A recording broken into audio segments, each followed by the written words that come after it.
My name is Gloris Monroe, and for most of my life, I had lived in the unshakable conviction that silence was the only correct strategy for existence. To be quiet meant to be convenient. Quiet daughters don't ask inconvenient questions, don't drop cutlery at the dinner table, don't disturb the fragile equilibrium, delicate as family crystal. And in my family, equilibrium meant a carefully constructed and daily retouched illusion of perfection, a mirage everyone upheld, even though the very foundation of our relationships had long been, for many years in a row, accumulating more and more cracks, like a spider web. Before we continue, I'm very curious. What country are you from, dear listeners? Write in the comments where you're listening from. And now, let's continue. My reality, in contrast to that glossy picture, was a small but cozy apartment in Seattle, which I shared with my roommate, Jade. She worked at a coffee shop nearby, the kind of place where the air was permanently infused with the aromas of freshly ground espresso and the sweet dust of cinnamon. Jade became the only person who saw the real me, weary, with dark circles under my eyes from sleepless nights spent in front of a flickering laptop screen. I was pulling the grind of freelancing to pay the bills, all while trying to grasp at the slippery, here then gone, like a seasonal sale, contract work in UX. She often joked that my body was 70% strong coffee and 30% pure, undiluted stubbornness. But behind that joke lay the knowledge of a much more bitter truth. I had no one else in this world to lean on. My parents, Elaine and Daniel, lived on the other side of the lake, in Bellevue, in a house any onlooker would unhesitatingly call the embodiment of a dream. A perfectly manicured emerald lawn, an impeccable wreath on the massive front door, changed in strict accordance with the holiday calendar, flawless Christmas lights. And inside, a mother whose life was devoted to two gods, control and reputation. A father whose main life principle was an approving nod, designed to avoid any, even the slightest, conflict. And my sister, Lily, who seemed to sail through life on a gilded sailboat, softened and pampered not so much by love as by our parents' boundless financial means. Growing up, Lily got everything: a ticket to a private school, an apartment with the rent fully paid, so that nothing would distract her refined mind from focused self-discovery. I, on the other hand, had it drilled into me from childhood that independence was the best character builder. And when I desperately needed help co-signing a lease due to my ruined credit history, my mother said with mild reproach, "We can't always bail you out, Gloris. You understand? Always." The phrase hung in the air, hinting at non-existent previous times that simply hadn't happened. And yet, I kept showing up for all the family dinners, birthdays, formal celebrations. I kept trying to fit into this ornate performance because some naive, undying part of my soul clung to those rare, sparse moments, straining to catch a glimpse of something real in them. Among all this stage dressing of memories, the figure of my grandfather Arthur stood apart. He had entered my life quietly, without fanfare, with his soft, wise smile, his warm, kind hands, and his patient, soothing voice. When I was about 6, he took me for a walk along the seashore near his house, and watching a wave recede into the distance said, "One day I will make sure you are completely safe, no matter what happens." Those words became my quiet relic, a warm talisman I clung to in the hardest of times, not even suspecting that they were not just a comfort, but a hint, an encrypted message in a bottle cast into the ocean of the past. The dinner for my 28th birthday, according to my mother's design, was to be held in a style of simple yet tasteful. A private room had been reserved at an expensive restaurant, where under the glow of shimmering amber lamps, soft light cascaded onto immaculate white tablecloths, and crystal glasses were arranged with geometric precision, as if straight from the pages of a design catalog. The entire setting seemed like a carefully directed production, reminiscent of those family portraits we took every Thanksgiving. Strange smiles, practiced poses, a light, barely perceptible veil of unreality masking the emptiness. I arrived straight from work without even changing. My coat smelled of rain and the city, and my hair, escaping from its once neat style, still held the energy of the Seattle wind, gusty and damp. My mother greeted me with an appraising look, then immediately turned to Lily and gently smoothed her perfect locks, as if comparing and finding me wanting. Lily bestowed upon me a radiant, serene smile, existing in that blissful ignorance only possible when one is completely free from the need to read the hidden currents and undercurrents in our family. The dinner unfolded according to a long-rehearsed script, like any other family holiday. Lily enthusiastically launched into a story about her new adventure, a spontaneous trip to the vineyards. My mother beamed, absorbing her every word. My father silently and intently drank his coffee, pretending not to notice the mounting tension.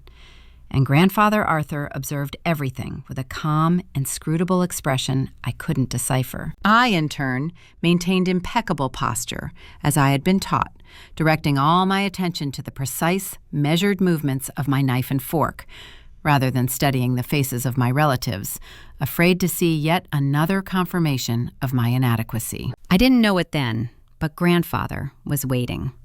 He was waiting for that perfect moment to unleash upon all of us a truth that was destined to incinerate 25 years of meticulously constructed lies.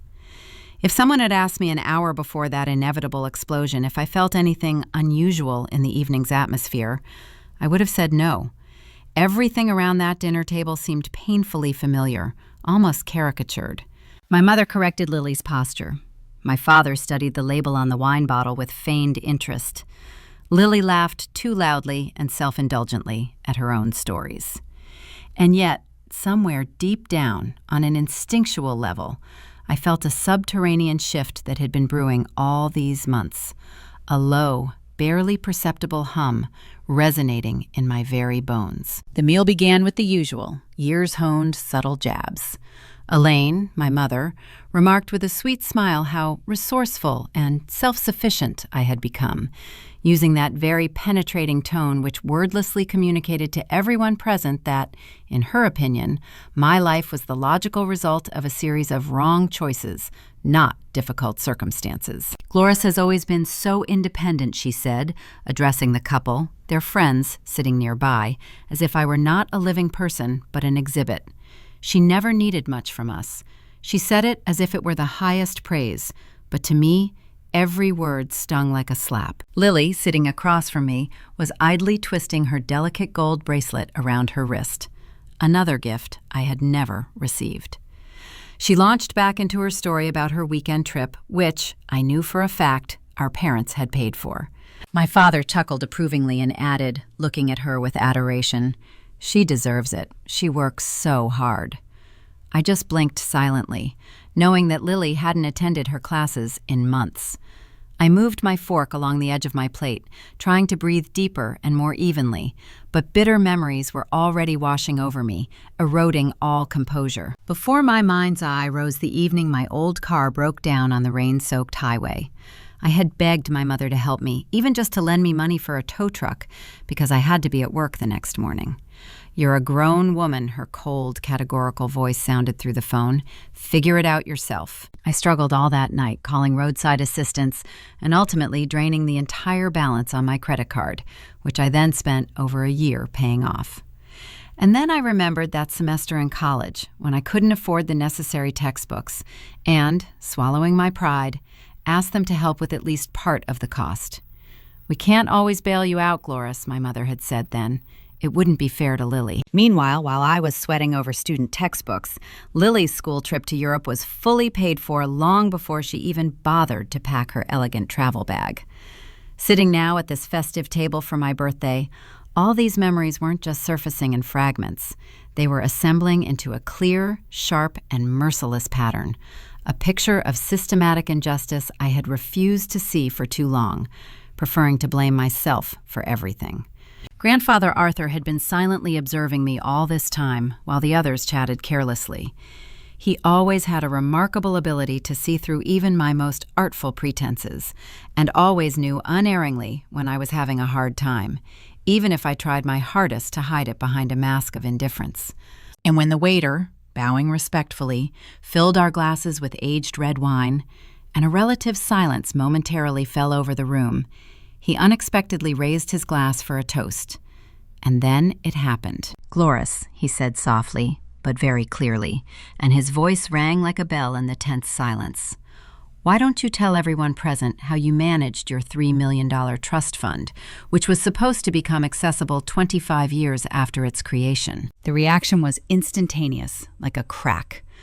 Lily let out a short, sharp, surprised laugh, thinking it was some intricate joke she didn't quite get. On my mother Elaine's face, confusion and pure, unadulterated panic contorted her features for a second, before being replaced by a strained, unnatural smile she plastered on like a theatrical mask. My father, Daniel, set his heavy crystal glass down so sharply it clinked loudly against the tabletop, nearly cracking. And I felt as if I'd been doused with ice water. Not the kind that makes you shiver, but the kind that scorches everything inside, leaving behind only emptiness and deafening bewilderment. "What trust fund?" I exhaled, and my own voice sounded foreign to me. Grandfather's smile faded, giving way to an expression of deep and heavy sorrow.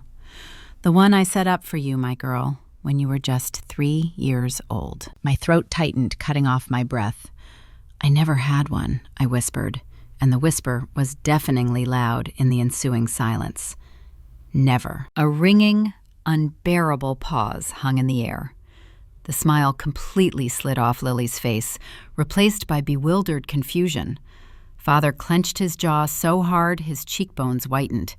Mother stared at me with wide eyes, as if I had suddenly started speaking an unfamiliar alien language. And in that very moment, sharp and clear as a shard of glass, it finally dawned on me. The truth hadn't just eluded me all these years. Someone had deliberately, purposefully, and cruelly stolen it from me. The dinner didn't end in the usual sense of the word. It simply shattered into thousands of pieces, like a broken mirror. In an instant, everyone froze in their places, as if in a bad play. The neighboring tables suddenly seemed unbearably loud, the screech of their chairs grating, other people's voices merging into a deafening, meaningless hum, and the room suddenly became stuffy and cramped, too small to contain the monstrous lie that had finally broken free and filled all the airspace. My mother was the first to recover, as always. Her smile returned to her face with such unnatural speed it looked almost painful. "Dad," she addressed Grandfather in a sweet but extremely tense tone, "I'm sure Gloris just misunderstood something. She's always been so absent-minded. You know how absent-minded she is." As if all these 28 years of desperate struggle and solitary survival were merely a figment of my fevered imagination. Father cleared his throat, stubbornly keeping his eyes on his plate, as if the intricate pattern of the sauce held the key to all the world's mysteries. Lily blinked rapidly, trying to assemble the fragments of a puzzle in her mind whose existence she hadn't even suspected. Grandfather Arthur didn't look at any of them. His steely, unwavering gaze was fixed only on me. "Gloris," he said quietly, but brooking no argument, "we'll meet tomorrow morning, in my office at 10 o'clock. It wasn't a request or a suggestion. It was an order, delivered with such icy finality that a chill of fear ran down my skin, and seemingly not just mine alone. I fled the restaurant as if chased by the wind before anyone in my family could recover and stop me. The cold, transparent air of Bellevue hit my chest with force, knocking the remaining air from my lungs like a heavy fist. But I didn't stop. I kept walking along the immaculate sidewalk, past windows glowing with warm light, behind which laughing families celebrated their joys, their lives now seeming a parody of my own. I didn't shed a single tear. I didn't scream in rage or despair. I just walked, incessantly repeating the same phrase to myself like a broken record, that very admission from my grandfather that I still couldn't fully process. When I finally reached my old car, my hands were shaking so much I could barely get the key into the ignition. Suddenly, my phone vibrated in my coat pocket. Jade. "How did dinner go?" glowed the simple question on the screen. I opened my mouth to answer, but no sound came out, just a short, ragged exhale. The speaking silence on the line told her all she needed to know. "Come home," she murmured quietly, but firmly. "Whatever happened, we'll deal with it." But deep down, at my very core, I already understood clearly. I wouldn't be able to deal with it.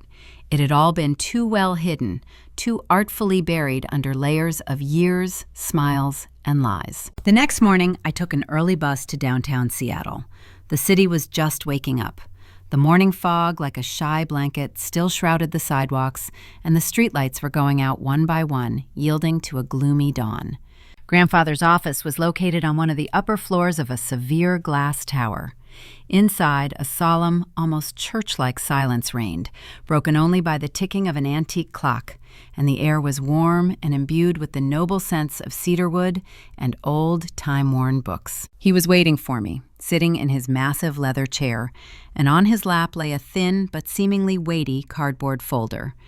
His expression wasn't angry. In his eyes was something much heavier and more piercing, a deep, profound sorrow and disappointment accumulated over long years. "I set up a trust fund for you when you were 3 years old," he began, and his voice was low and tired. $3 million were meant to be your protection, your chance for choice, your freedom from the hardships I once knew myself. He paused, letting me absorb the words. "You were supposed to gain access to it when you turned 18. I felt cold inside. 18? On the very day I came of age, I was working a double shift at a local grocery store, barely making ends meet.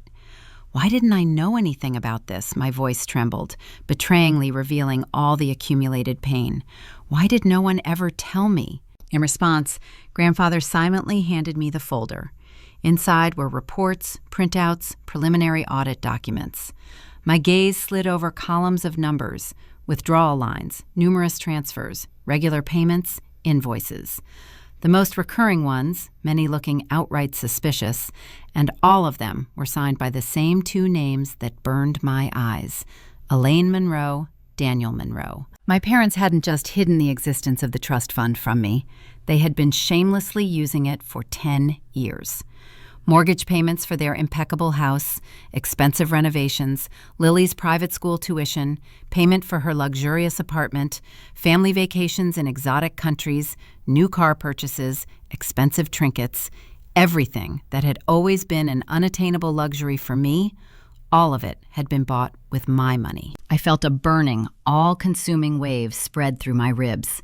Anger, sharp, cutting grief, humiliating shame, and bitter realization intertwined in my soul into one tight, merciless knot.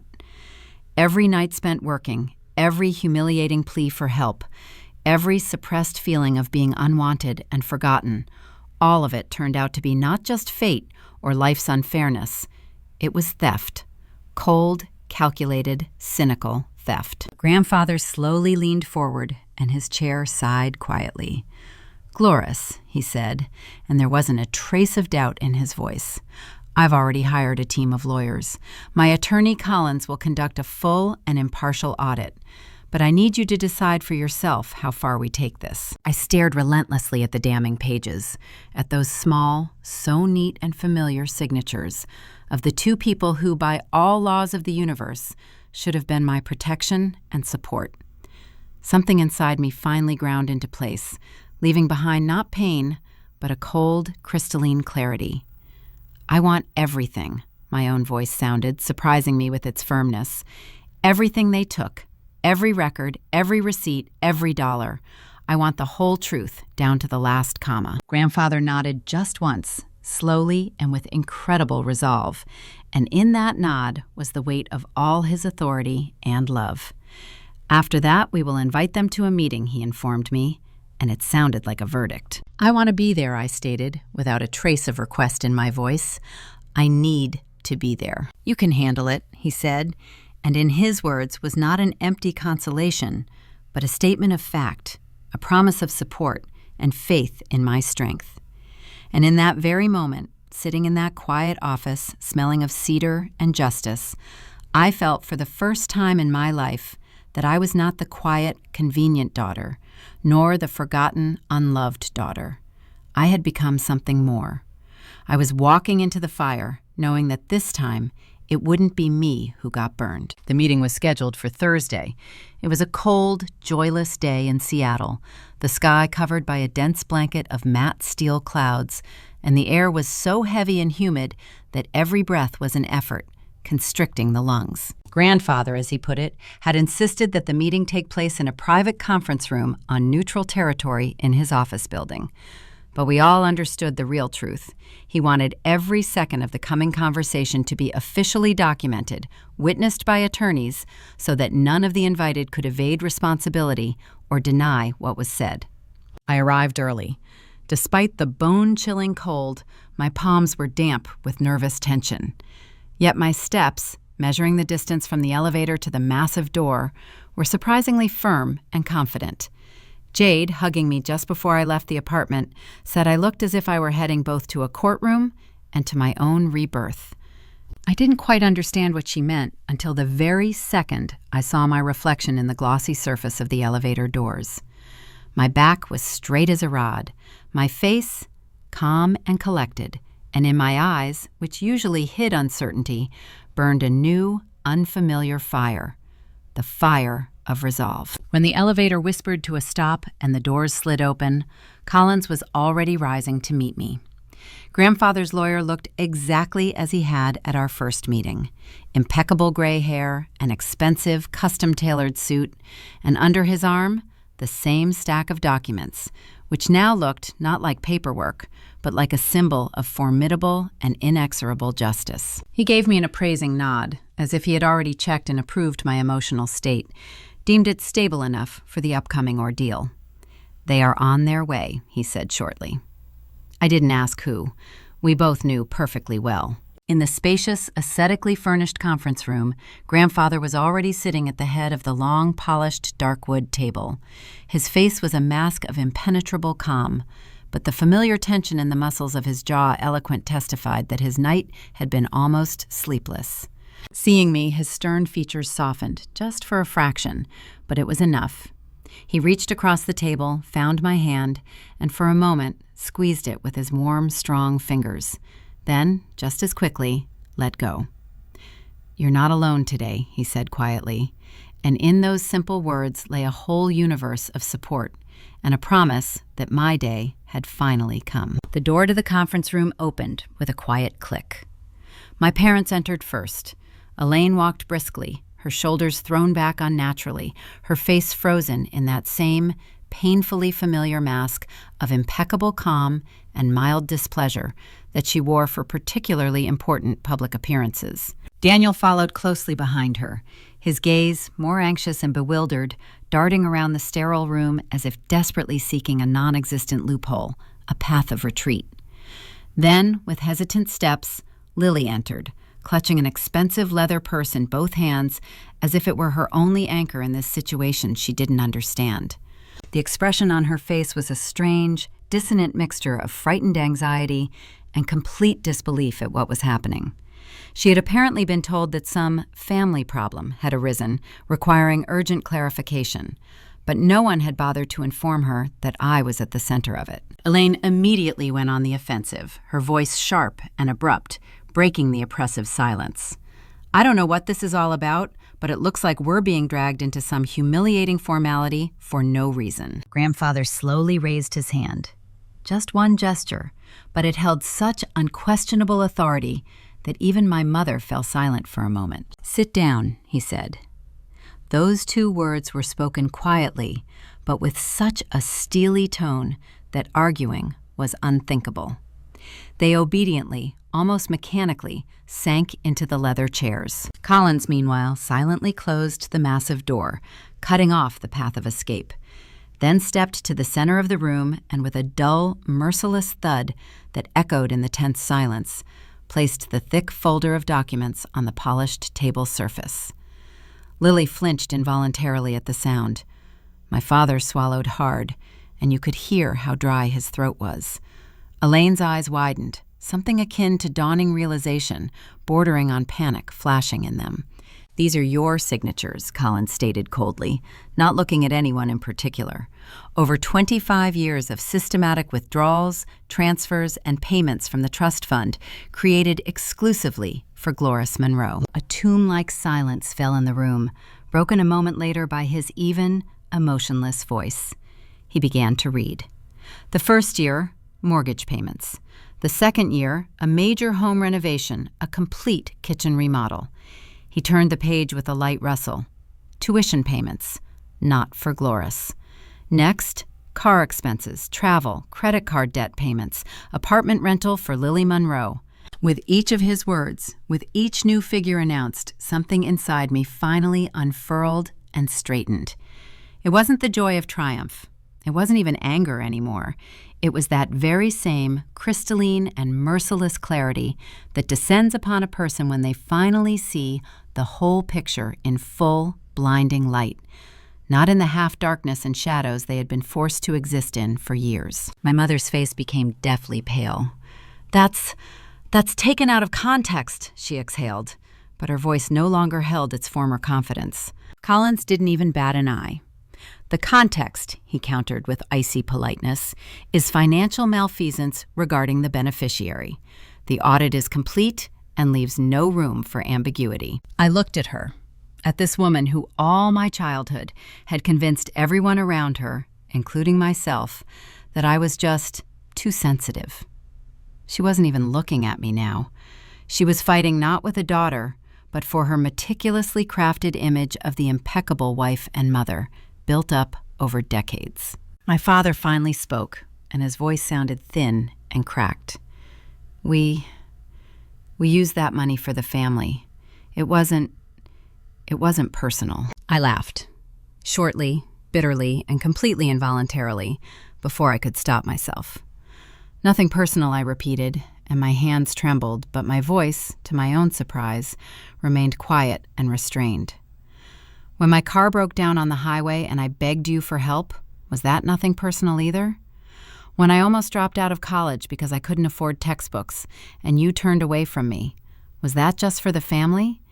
Is that your idea of family? He flinched as if I hadn't slapped him, but exposed something shameful and unsightly for all to see.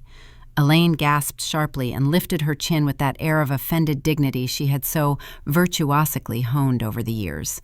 "Gloris, we always intended to pay the money back when the opportunity arose," she declared, but there wasn't a trace of conviction in her voice, only an empty, rehearsed excuse. I looked at her, and bitter thoughts raced through my head. When, exactly? When I turned 40? 50? Or was this someday synonymous with never? Grandfather Arthur leaned forward, and his gaze, sharp and piercing like a drill, bored into my mother. "You stole from your own child," he said without preamble, and his words hung in the air like a verdict. Elaine's throat convulsed. "Dad, we had bills. We were facing financial difficulties," she tried to justify, but her voice wavered. "We all have bills," Grandfather countered coldly, "but not everyone resorts to robbing their own daughter to pay them." And then Lily spoke. Her voice, usually clear and carefree, now trembled and broke. "Mom, Dad, you used her money. For my apartment? For my tuition?" In her eyes was not just shock, but an agonizing realization, an understanding that her own carefree life had been built on a foundation of someone else's sacrifice. "Darling," Elaine babbled, addressing her in a trembling, frightened voice, "we just wanted you to have every opportunity." But her justification hung in the air, finding no resonance. "But I didn't want this," Lily whispered, and her whisper was filled with despair.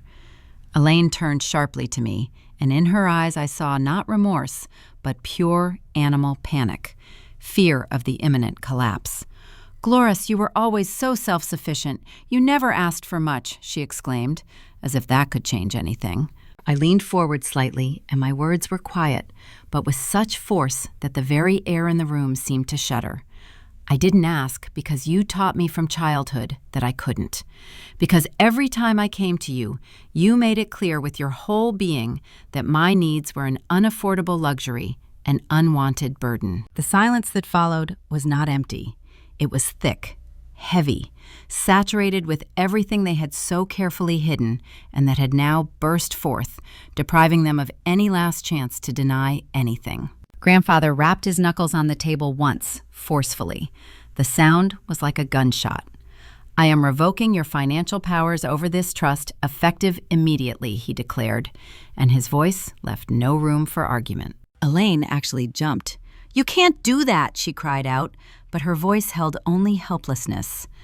"I can," Grandfather replied in an icy tone, "and I already have." Daniel, my father, seemed to crumple in his chair, as if the weight of all 25 years of lies and betrayal had finally crashed down upon him. Lily, pale as a sheet, stared at the polished table surface, covering her mouth with her hands as if trying to push back a scream ready to escape. Collins, meanwhile, slid another, much thinner set of documents toward me. "This," he explained in his emotionless professional tone, "transfers full and sole control of all remaining trust assets to you. Your parents' access to the funds is terminated, permanently." A sharp whistling sound escaped Elaine, as if she'd had the wind knocked out of her. Daniel closed his eyes as if trying to hide from reality. Lily whispered quietly, almost soundlessly, "Oh, God." My hand hovered for a moment over the document, over the place where I was to sign. In that moment, I understood that I wasn't just signing a paper. I was signing the truth I had sought for so long. I wrote my name, Gloris Monroe, in a clear, confident hand, and every letter felt like a step toward reclaiming myself. When Elaine jumped up abruptly, her chair screeched loudly as it pushed back. "Gloris, please, this will ruin us," she cried, and her voice now held panicked notes. I looked up at her and finally saw her clearly, without the prism of childhood illusions and the craving for approval. "Then perhaps," I replied with icy calm, "you shouldn't have built your well-being on money that never belonged to you." Her mouth opened helplessly, but no more words were found. No excuses that could change anything. Her legs buckled. She staggered. Daniel reached out to support her, but his own hand was shaking desperately. They almost collapsed to the floor, and in that fall was the symbol of the collapse of their entire, carefully constructed world. And for the first time in my entire life, I felt not a shred of guilt. For the first time, I was not the quiet, obedient daughter holding the fragile family framework together with her silent sacrifice.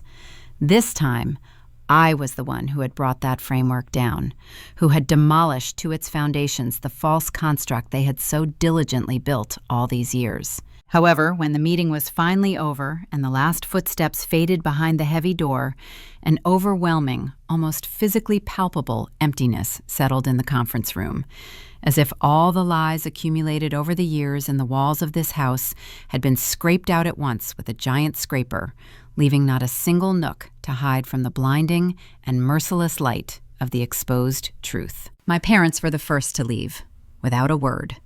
My mother, haggard and ashen, was trembling with a fine, uncontrollable shudder, and my father led her by the arm, his own hand so weak and uncertain it seemed they might both collapse, unable to bear the burden of their own downfall. Lily lingered for a moment at the threshold, her gaze, full of confusion, fixed on me.